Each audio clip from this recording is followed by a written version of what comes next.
Барлықтарыңа сәлем. Бүгін мен сіздерді по душам сөйлесуге шақырғым келіп тұр. Жалпы менің жарнамамды көріп, сіздер біздің телеграм каналдарға ақша табу мақсатында тіркеліп жатсыздар.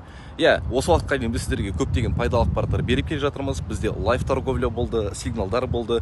В принципе, кейбір адамдар бұл салаға қызығып басып кетті, ал кейбір адамдарды әлі де мына жерде сұрақтар туындап тұр. Окей, сұрақтар вполне логичные. Егер де трейдинг саласы шынымен де көп ақшаға келетін сала болса, неге барлығы бұл саламен айналыспайды? Логично. Екіншіден, трейдинг лохотрон емес пе? Біздің мұнай, алтын, акции, криптовалюталардың бағалары өсіп құлауда, ақша табу процесі қалай жүзеге асады? Және нарыққа трейдерлердің бар болғаны несімен пайдасы тиеді? Үшінші сұрақ, егер де мен болашақта керемет ақша тауып жатсам, брокерлер менің счетымды заморозить етіп, ақшамды шығармай қоймай ма? По идее, сұрақтар өте көп туындайды, және әр сұрақтың өзінің логикасы бар. Давайте бүгінгі контентті біз сіздермен осының барлығын бірге отырып талқылайық. Сонымен бірінші сұрақ, трейдингте неге ақша көп және неге бәрі бұны айналыспайды? Негізінде келетін болсақ, ақша кез келген салада бар. Тіпті сен художник бол, врач бол, футболист, без разницы, любой салада ақша бар. Барлығы мына жерден басталады.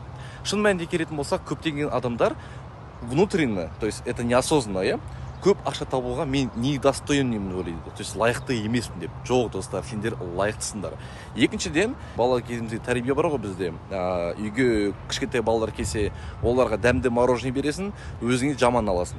То есть әрқашанда біз өзімізді соңғы орынға қойып үйреніп қалғаннан кейін, үлкен ақша табуға біз өзімізге разрешение бермейді екенбіз.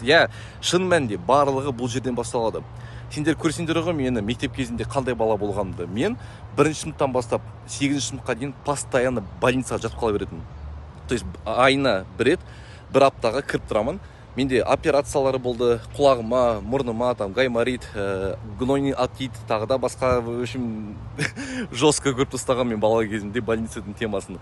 И вот, в плане развития мен артта жүрдім. Прикиньте, я помню, 5-ші сыныпта мен көшедегі балалармен ойыншық ойнап отырамын машинамен.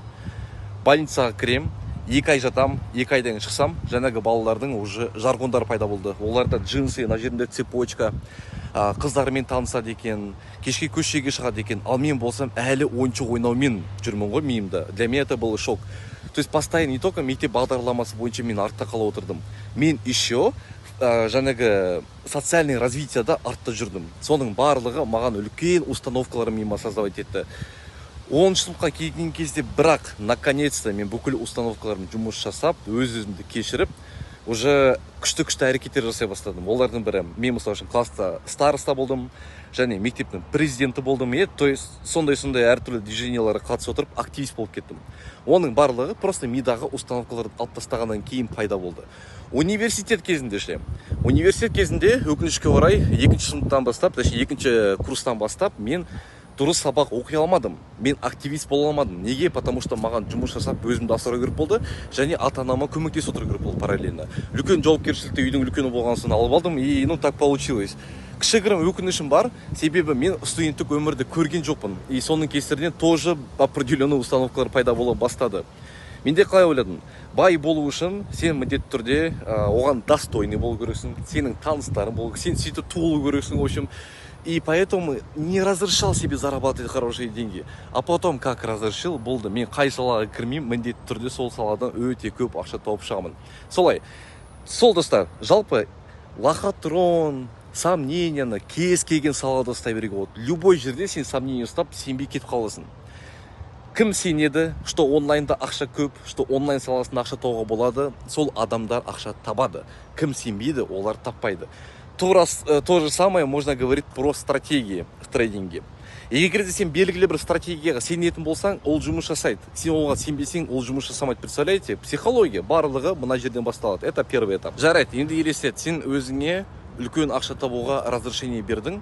Сен өзіңе армандағы өмір сүруді лайықты екенін сезініп, оған да разрешение бердің. Что в итоге?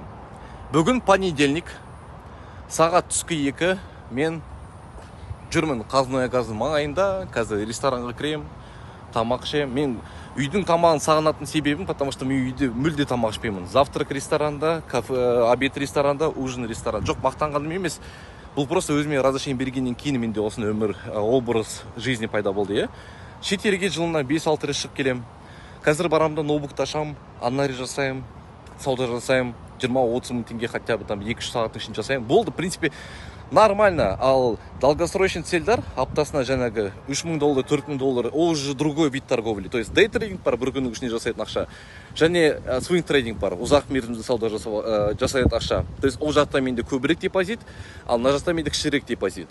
Так вот, қазір сендерге анализ жасап, біз сіздермен бірге сделка жасайтын боламыз. Барлығын наглядно көрсететін болам. В принципе, осы уақытқа дейін мен қанша рет наглядно түгелін көрсеттім. Ну, посмотрим, в общем. Панини дегенде басқаша елестетедім. Ладно, ас болсын. Дәл қазір біз анализға көшейік. Solana 1 сағат таймфрейм. Бізде үлкен зона интересадан реакция кетіп жатыр. Егер қазір біз 5 минут өтетін болсақ, бізде брейкер болып бар. Брейкер болатын бойынан біз төмен кетеміз, мына жаққа түсеміз и таким образом заработаем где-то 3%. $100 кіремін 20x пен, менде уже 60% табыс, яғни $60. Вот и все.